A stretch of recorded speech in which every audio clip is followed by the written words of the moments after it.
Okay, so I figured this was important because this goes on there and you can't just slap it on anywhere.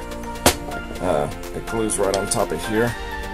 What you need to do is find, there is a spot on here that has 3 right there. It's real easy to see. 1, 2, and 3. And then on here, you can see that right. You match those 3 with those 3. And the rest of it, man, I wish I would have used clear, but you can hardly tell where that seam is because everything runs together. Oh, cut off just a little bit. So just pay attention to it.